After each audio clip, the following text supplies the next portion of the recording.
Before we dive in, viewer discretion is advised. This content is for entertainment.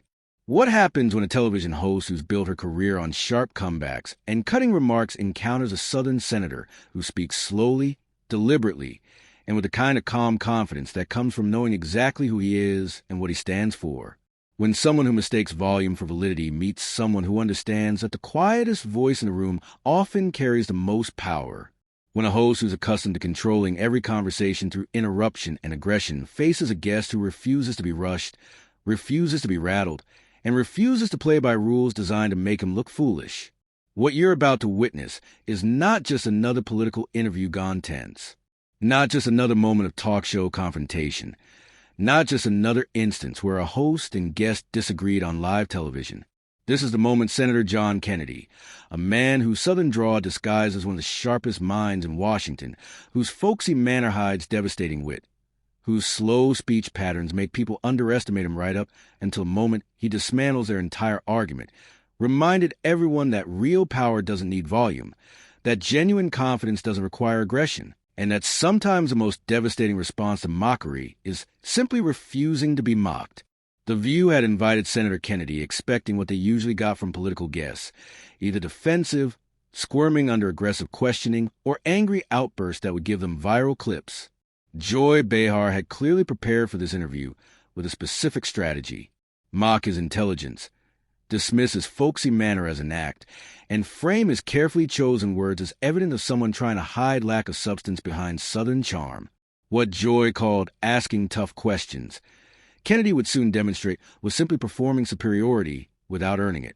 Attacking someone's communication style, because you can't effectively challenge their substance, mocking someone's deliberate speech as evidence. They're slow-witted rather than recognizing it as the mark of someone who chooses words carefully because words matter. What Joy fundamentally failed to understand, what people who mistake quick comebacks for intelligence could never grasp, was that Senator Kennedy's slow, measured way of speaking wasn't a limitation to overcome, but a strategic choice. Every pause was intentional. Every word was selected. Every phrase was designed to land with maximum impact, precisely because it emerged from careful consideration rather than reflexive reaction. This isn't about whether politicians should face tough questions, whether public figures should justify their positions, whether senators should expect scrutiny when they appear on television. This is about the difference between legitimate challenge and performative mockery, between questioning someone's positions and simply trying to make them look foolish, between journalism that seeks understanding and entertainment that seeks only to diminish.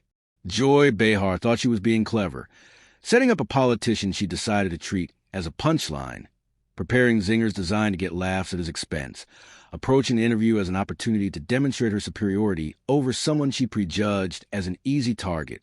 What she was actually doing was demonstrating that some people confuse speaking quickly with thinking clearly, that mockery isn't the same as insight, and that sometimes the person you're treating as a joke is actually several moves ahead of you. And when Senator Kennedy, who'd faced down prosecutors, debated Supreme Court justices, and navigated Washington politics for years, decided to show Joy Behar exactly what happens when you mistake a carefully crafted persona for actual limitation. What unfolded wasn't just a political interview. It was a masterclass in how real intelligence operates, how genuine confidence presents itself, and how sometimes the most devastating way to handle mockery is to stay calm while methodically dismantling the mocker. Buckle up, because what you're about to witness isn't just a clash. It's a reminder that the person speaking slowly might just be giving you time to catch up. And underestimating them is usually the last mistake you make before they show you exactly how wrong you were.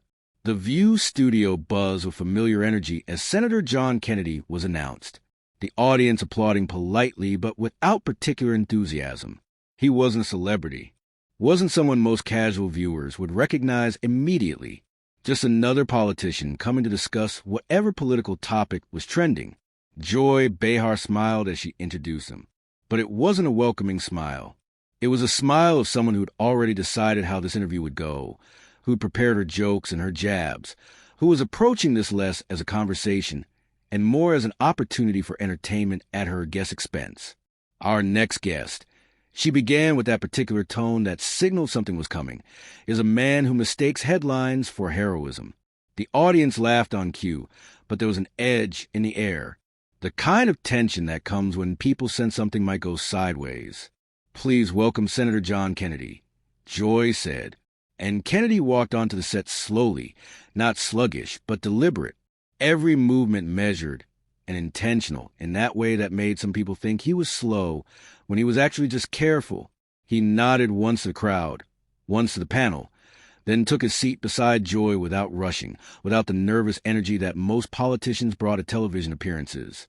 He didn't smile broadly or try to win the room immediately. The quiet confidence in his eyes did more talking than any performance could have accomplished. Joy crossed one leg over the other, papers in hand, leaning forward just enough to look casual, but maintaining that edge of aggression barely disguised as curiosity. "So, Senator," she started, her tone syrupy, sweet, but with sharp edges underneath, "do you believe your humor hides a lack of depth?" The question landed like a slap, not inquiring about his positions or his work, but immediately attacking his intelligence, suggesting that his folksy manner was compensation for shallow thinking. The crowd murmured, half in amusement at Joy's boldness, half in tension at the aggression. Kennedy didn't blink, didn't shift in his seat, didn't show any sign that the insult had landed. When he spoke, his southern drawl wrapped around every word like velvet over steel. "If depth means drowning in nonsense," he said calmly, "I'll stay shallow." "Thank you." The laughter that followed wasn't polite or controlled. It was real, spontaneous.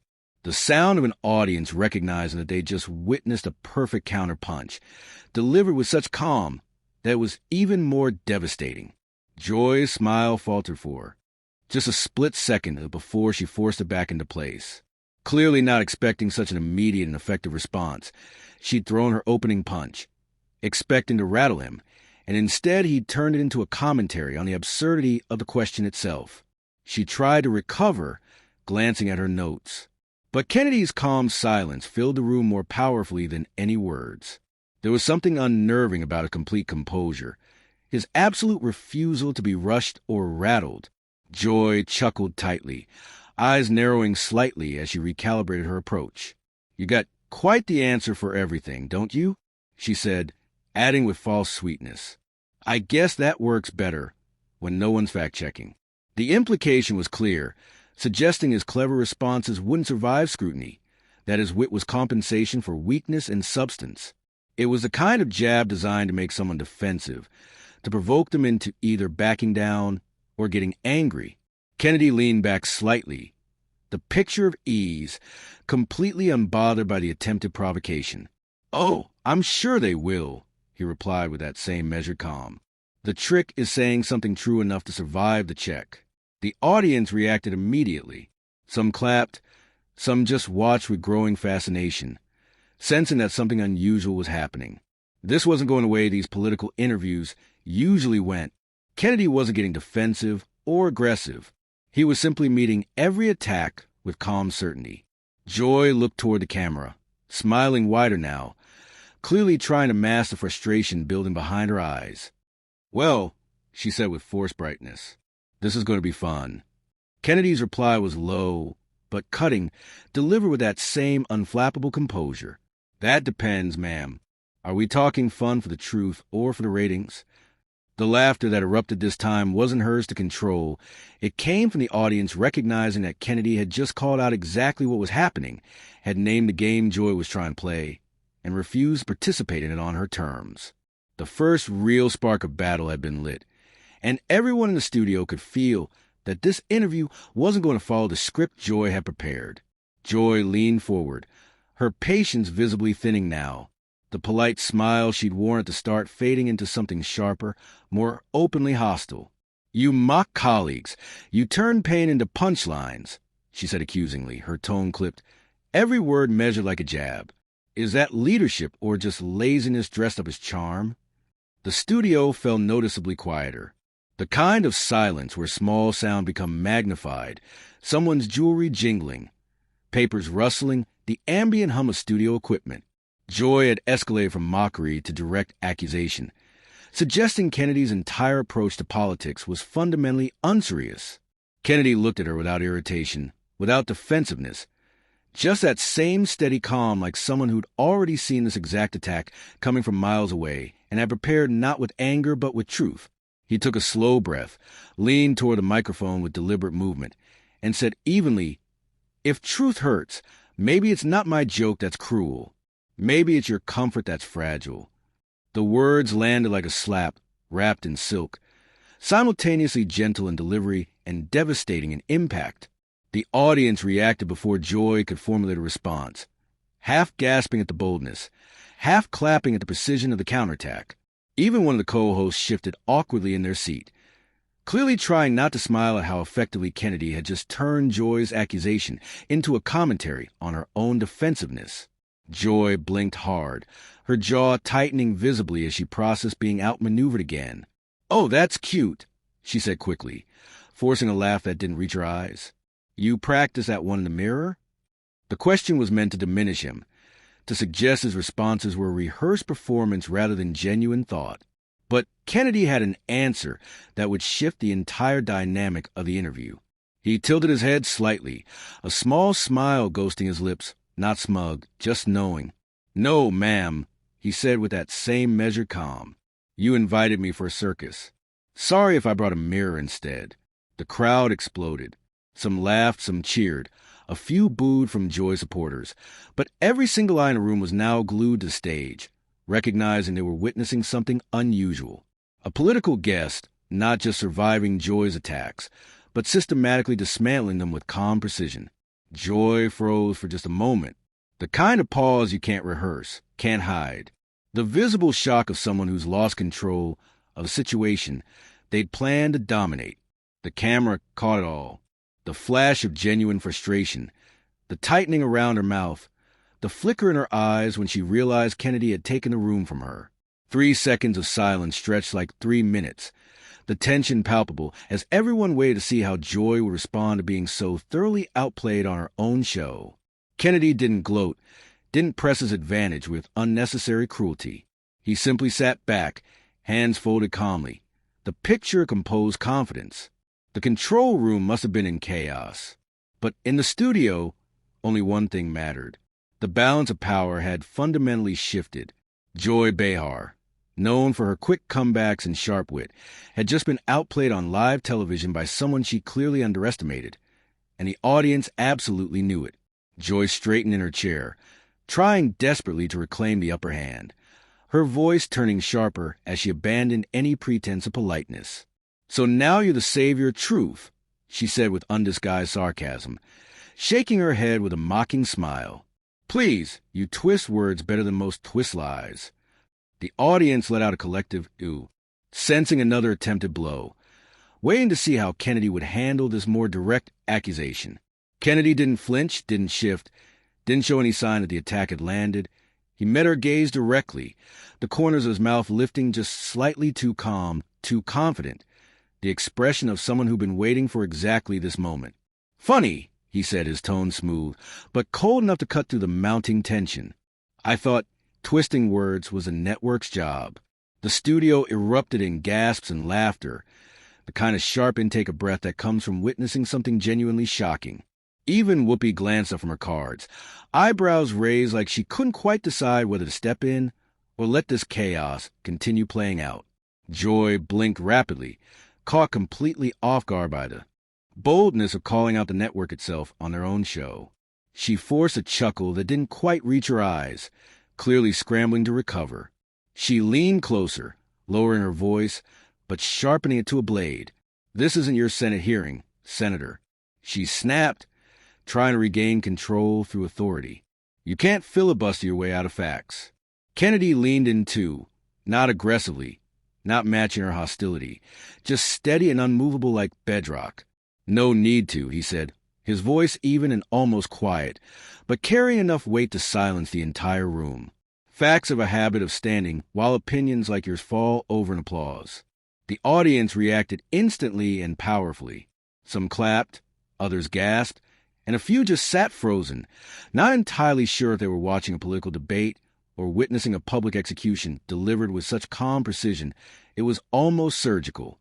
Joy's smirk vanished completely. She opened her mouth to fire back, clearly had something prepared, but the words stalled somewhere between anger and genuine disbelief that this was happening to her on her show in front of her audience. Kennedy didn't press further, didn't pile on or gloat over his advantage. He just leaned back slowly, hands folded calmly in his lap, eyes steady, letting the silence finish what his words had already accomplished. The crowd felt it viscerally. This wasn't just a guest answering hostile questions anymore. This was someone systematically dismantling his interrogator, one calm sentence at a time, with such devastating precision that even Joy seemed to recognize she'd fundamentally miscalculated. Joy's smile had vanished entirely by now. What had started as what she'd intended to be playful banter, with an edge, had turned into a genuine battle, and she was clearly visibly losing. Her voice sharpened further, frustration seeping through every syllable as she abandoned strategy for pure aggression. "You talk slow because you think it sounds wise," she snapped, her hands gesturing with visible irritation. "It doesn't. It sounds old." The crowd murmured uncomfortably. Some laughed nervously. Others exchanged glances. But the overall sense was that Joy had just crossed a line from political disagreement into personal mockery, from challenging positions into attacking someone's manner of speaking as evidence of diminished capacity. Kennedy didn't move for a long moment. He just looked at her with that same steady calm, like someone waiting patiently for an echo to die before speaking, giving her words time to hang in the air so everyone could fully appreciate what she just said. Then he leaned closer to the microphone, his tone dropping low, but remaining firm. His southern drawl carrying the weight of every quiet room he'd ever commanded, every courtroom he'd dominated, every debate he'd won through substance rather than volume. "Down where I come from, ma'am," he said slowly, every single word landing like a hammer wrapped in velvet. "We talk slow, so lies don't slip out. You might try it sometime." The audience absolutely exploded. Applause, whistles. Even a few cheers rolled to the studio like thunder. The sound of an audience that had just witnessed someone deliver the perfect counterpunch with such devastating calm that it couldn't be dismissed as anger or aggression, only as pure, concentrated truth. Joy's face flushed visibly red as she forced a tight smile, but the tension around her eyes betrayed her genuine distress. The camera caught it perfectly. The kind of moment that no amount of media training or professional composure could fully hide. Sarah tried desperately to cut in, her voice tentative and uncertain. "All right, let's keep things civil, folks." But Kennedy wasn't quite finished. His tone stayed perfectly calm, even kind in a way, but the words hit harder than any shout could have achieved. "I didn't come here to sound smart," he said, looking from Joy directly to the camera, speaking to the viewers at home rather than just the hostile host in front of him. "I came here to sound real, but I guess that's offensive in a world addicted to pretending." The applause returned louder this time, longer with the sound of shifting loyalties and audience that had come expecting to see Joy dismantle another politician.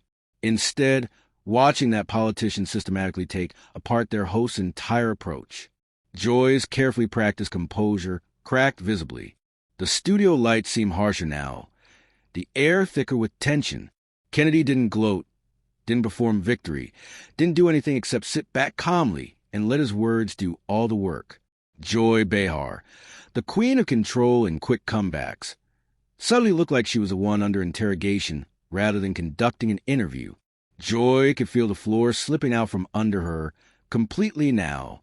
Every comeback had backfired spectacularly. Every smirk had turned into a grimace.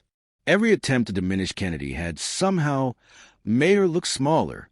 She straightened her back, summoning whatever remained of her combative energy, desperate but still defiant. "You think being blunt makes you brave?" she said, forcing a laugh that didn't quite land, that sounded hollow in the charged atmosphere. "It just makes you reckless." The audience stirred, sensing she was swinging what might be her last punch, trying one final time to land something that would shift the momentum back in her direction. Kennedy didn't rush to reply. He rose slightly from his chair, adjusting his posture to sit taller, his eyes fixing not on Joy, but on the main camera, as if he was addressing the millions watching at home rather than the person attacking him in the studio. "Reckless," he said evenly, letting the word sit for a moment, "is pretending you're brave behind a cue card. I speak without one." The crowd erupted again. Whistles, sustained clapping, a few shouts of, "That's it," echoing through the studio in genuine appreciation of the devastating simplicity of the response. Even Whoopi raised her eyebrows, her hand half covering what looked like an appreciative grin. Despite the chaos, Joy blinked, visibly stunned for a long moment, then forced herself to recover one more time. "You're just performing honesty." She shot back, her voice tighter now, almost pleading for control she completely lost. The laughter in the room died down just enough for Kennedy's reply to land with crystal clarity. He didn't raise his voice. Didn't need to. Didn't even shift his expression much. "No, ma'am," he said softly, but with absolute certainty, steady as a heartbeat. "I'm just not afraid to sound wrong in a world obsessed with sounding right." The silence that followed was deafening. The kind that makes an entire room forget to breathe. The way of a statement so simple and so profound that it temporarily stops all other thought. Joy's lips parted, clearly searching for a response. But no words came. Nothing she could say would diminish what he just articulated. That authenticity matters more than performing correctness. That being genuine beats sounding smart. That courage sometimes means accepting you might be wrong rather than pretending you're always right. Kennedy held her gaze for one beat longer, then looked back toward the audience, his expression unreadable, but his presence absolutely overwhelming the space. It wasn't just a comeback, it was checkmate, and everyone in the room knew it. Joy sat frozen in her chair, the tension in the studio so thick it felt like the air itself had stopped moving. The audience was alive on its own now. No applause lights needed, no prompting required. Just genuine reaction to witnessing something unprecedented. Her signature TV smile twitched at the corners. That professional expression that had carried her through thousands of interviews and countless confrontations. But now it looked brittle, almost painful to maintain, like a mask that no longer fit properly. The cue cards in her hand shook slightly. Her fingers digging into them until the paper creased visibly. She forced a breath and tried to speak, open her mouth with clear intention. But nothing emerged. It wasn't that she didn't have words somewhere. It was that none of them would sound strong enough now. None of them could possibly recover what she'd lost. Kennedy didn't move right away. He didn't have to. The silence itself was doing his work, making his points without requiring additional words. When he finally leaned forward again, his voice dropped to that calm, measured tone that had turned every one of Joy's insults into self-inflicted wounds. "You call me a joke," he said, his draw slow and deliberate, giving each word time to land properly. "But a joke's only funny until it tells the truth." The line cut through the room like a blade through glass. Simple, devastating, impossible to argue with. Gasps first, then a building wave of sound as the audience rose to their feet, clapping, some even shouting. The kind of genuine chaos that cameras struggled to fully contain. Someone in the back yelled, "Say it again!" And laughter broke through like thunder, amplifying the moment. Joy blinked rapidly, still maintaining that smile, but her eyes telling a completely different story. Cornered, shaken, exposed in a way she'd probably never been on television before. Kennedy waited patiently for the noise to settle, didn't try to ride the moment or encourage more applause. He simply turned his head toward Joy once more, steady and unflinching, his expression almost gentle, despite the devastation he was delivering. "In this room, Miss Behar," he said quietly but clearly, "I didn't outtalk you. You just ran out of things to believe." The studio went completely still. The sound technician forgot to breathe. The control room, usually a storm of voices and instructions, fell into absolute silence as every producer stared at the monitors, realizing they were watching television history unfold in real time. The camera zoomed in tight on Joy's face, capturing her smile, finally disappearing entirely, her jaw tensing, her eyes glistening just slightly under the harsh studio lights. Not quite tears, but something close. The visible strain of someone trying desperately to maintain composure while dying inside. For several long seconds, neither of them spoke. Kennedy's expression didn't change. He looked composed, grounded, like someone who had come prepared to fight with truth instead of volume, with substance instead of performance. Joy's hands trembled visibly as she set her cards down on the desk, her gaze dropping before she forced it back up with obvious effort. But when she met Kennedy's eyes again, there was no power left to project. No authority remaining to claim. The audience, still on their feet, began to chant softly at first, then building Kennedy. Kennedy, Kennedy. The sound growing into something raw and electric. Genuine appreciation rather than performed enthusiasm. The red studio light blinked, signaling the end of the segment, but no one in the control room moved to cut away. This moment was too significant, too unprecedented to interrupt with commercial breaks or standard procedure. Kennedy broke the extended silence with a quiet breath, leaning forward one final time. "The thing about truth, ma'am," he said, just loud enough for the microphone to catch, but quiet enough that it felt intimate, personal, is that it doesn't need applause. It just needs the courage to be said. He leaned back slowly, deliberately, folding his hands on the table with absolute finality. The crowd roared again, not just clapping now, but standing, shouting, some even filming with their phones. The kind of spontaneous celebration that happens when people witness something genuine in a world of performance. Joy stayed seated, her face frozen in that strange mix of disbelief and forced grace. Her mind clearly racing for a way out, for some response that could salvage something from this complete dismantling. But the moment had already chosen its winner, and everyone present knew it. The camera caught everything with brutal clarity. Kennedy still perfectly calm under the heat of the studio lights.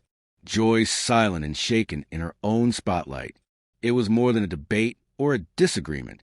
It was a televised reckoning, a reminder that quiet confidence beats aggressive performance, that careful thought defeats quick comebacks, that real power doesn't need to announce itself. It simply exists and makes itself known when necessary. When the director finally whispered, "Cut," the instruction barely registered because the story had already written itself, already become the kind of moment that would be replayed and analyzed and remembered long after the cameras stopped rolling. Senator John Kennedy had walked into a trap prepared for him, and instead of being caught, he calmly dismantled every piece of it while never raising his voice above a measured draw, never losing his composure, never stooping to the level of hostility directed at him. And in doing so, he reminded everyone watching that sometimes the slowest speaker in the room is actually giving everyone else time to catch.